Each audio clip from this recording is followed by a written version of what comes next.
El nuevo universo DC debutó con la serie animada de Creature Commandos. El DCU se presentó con una animación, mientras tanto Marvel lanzó la última temporada de What If. Tuvimos dos animaciones combatiendo por una misma audiencia, pero solo una ganó. Y lamentablemente se dejó en evidencia que aunque pasen los años, Marvel siempre va a perder en la animación ante DC. Hi YouTube team, Polykin is here. All the content used in this video is used under fair use. La tercera y última temporada de What If dejó en claro lo que venía diciendo desde la segunda, y es que esta es una serie muy inconsistente. Ojo, no estoy diciendo que sea terrible, que sea mala. No es un crimen contra la audiencia, es simplemente una serie mediocre. Y ese es el problema. Es muy poco imaginativa, es poco interesante, es una serie que cuesta terminar. Te preguntas por qué trajeron de regreso a Oscar Isaac para unas líneas. No es algo que te dé alegría ver, es como si Marvel te estuviera forzando sus miserias, mientras que con DC tenemos una situación donde como que sí te están dando algo interesante. Se siente el deseo genuino de contar una historia y no simplemente tener otro producto más para Disney Plus.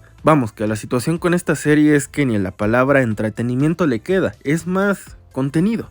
What If es una serie que se traiciona a sí misma y a su concepto con tal de tener una narrativa a lo largo de varias temporadas con el personaje de Peggy Carter, Uatu. Y a ver, ahí tenemos un problema, pero los episodios en solitario tampoco son tan interesantes o imaginativos, muy pocos destacan, y los otros son escenarios que sí se sienten hechos por inteligencia artificial. No se siente que hubiera una persona real detrás de estas historias porque son escenarios tan ridículos y aburridos que neta sí te empiezas a preguntar, a ver, ¿quién salió con esta historia tan ridícula, poco imaginativa, aburrida y genérica? A ver, que no solo estoy hablando de escenarios What If de los cómics, escenarios tipo What If que pueden nacer del UCM son muy interesantes, pero no nos dan escenarios interesantes. Ni siquiera se aprovechan esas oportunidades narrativas que el mismo UCM estaba dejando.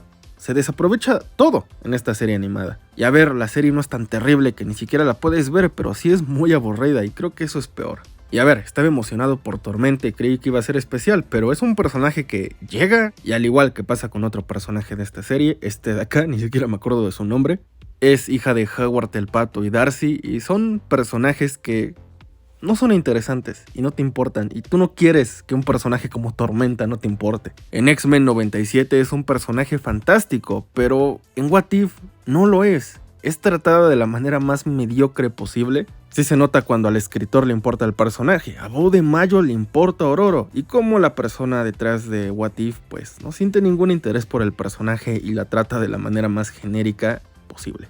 La verdad es que sí preocupa mucho que una persona que nos entregó algo tan mediocre vaya a tener en sus manos a X-Men 97, que es de lo mejor que nos ha entregado Marvel en la animación. ¿Qué más te puedo decir? No te voy a venir a mentir y decirte que me encantó el personaje de como se llame, o que me la pasé genial y emocionado con los capítulos de esta temporada. Si te soy muy sincero, me costó mucho llegar al final de esta temporada. No disfruté la serie de What If, se sintió como una obligación, como si estuviera haciendo tarea. Solo 2 episodios me gustaron, pero hubo uno, el de Ironheart, que neta me costó demasiado. Y a ver, que ya hice un video de ese episodio, no me pienso extender mucho, lo puedes ver aquí en el canal, pero mira.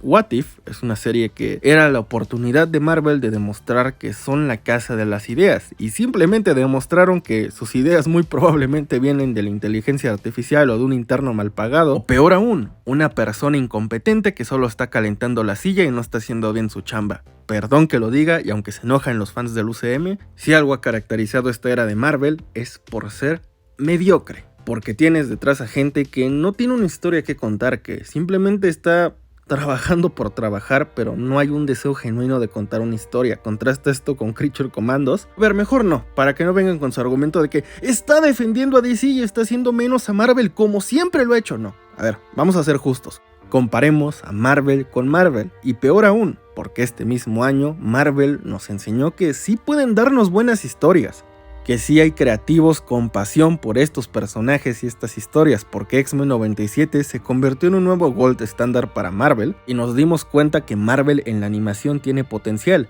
pero con What If nos dimos cuenta que qué es lo que pasa cuando tienes contratada a la gente más incompetente, o aún peor, cuando tienes un estudio demandando historias con personajes que claramente no tenían ningún potencial narrativo, y aún así se les forzó una historia a la que no pertenecían. Y a ver, no todo fue malo, a mí me gustó mucho el episodio de Shang-Chi con Kate Bishop, me gustó el episodio de Red Guardian con Bucky, Y ese es el problema, al igual que pasó con la segunda y la primera temporada, me gustan como 1 o 2 episodios de cada temporada, pero todo lo demás es relleno. Pero algo positivo que sale es que, por ejemplo, Shang-Chi y Kate Bishop tienen potencial en el UCM. Yo quiero ver más de estos personajes, y sé que detrás de la persona correcta, hasta personajes como Ironheart pueden funcionar, porque nos pueden entregar buenas historias. La mejor palabra para una serie como What If es mediocre, pero pasamos a Creature Commandos, y podríamos tener una palabra para describir esta serie, y es dolor, sufrimiento. Y a ver, que sí fue una sorpresa, pero después de la serie del Pingüino como que ya me estoy acostumbrando a que las historias de DC sí vayan a ese lugar incómodo donde te hacen sufrir mucho, porque aquí no se le trató a estos personajes como más del montón o como olvidables. A ver, que si esta va a ser una constante o es la carta de presentación para el DCU, neta, qué horror para estos personajes, porque nos están dando personajes que sienten, que sufren. Esta serie animada hace que DC Studios se sienta más vivo que un multiverso con Marvel, porque nos están dando personajes que sienten. Y es en la tragedia y en el dolor de estos personajes que los comprendes y entiendes que no son criaturas o monstruos, son individuos que tienen un pasado súper trágico.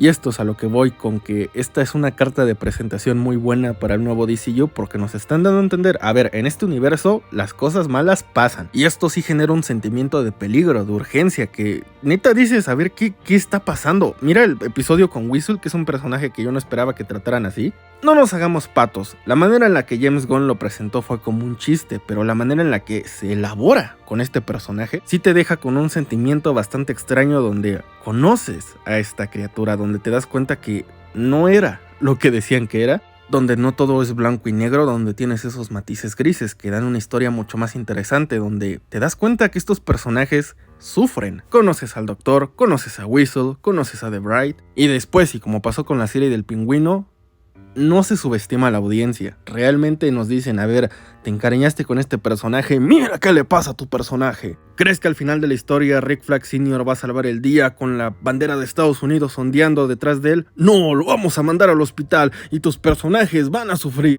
Ese villano que pudimos haberlo hecho genérico y unidimensional, sí, él perdió a su familia. Y a ver, que esto no es exclusivo de los cómics de DC, Marvel también tiene historias de esta manera, pero en adaptaciones a Marvel se los están papeando.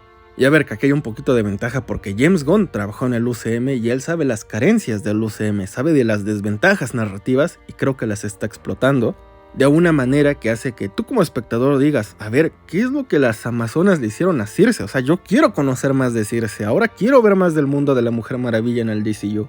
Quiero ver más de The Bride después de que ella fue la que tomó esa decisión al final de la serie donde dijo, a ver, claramente ella es la villana, me la voy a descontar y se acabó.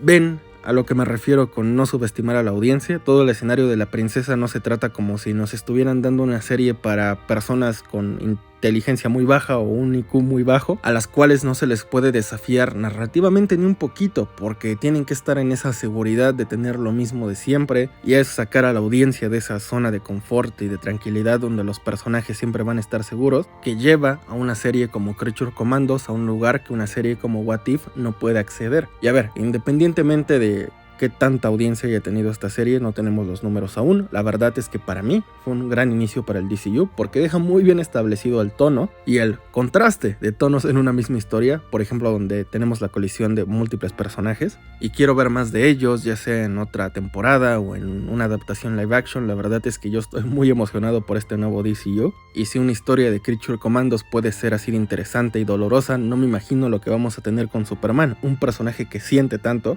y cómo lo pueden desafiar emocionalmente, porque no es un símbolo inalcanzable, es un ser sintiente. Para mí, Creature Commandos abre una nueva era para DC, mientras que What If simplemente se queda en más de lo mismo.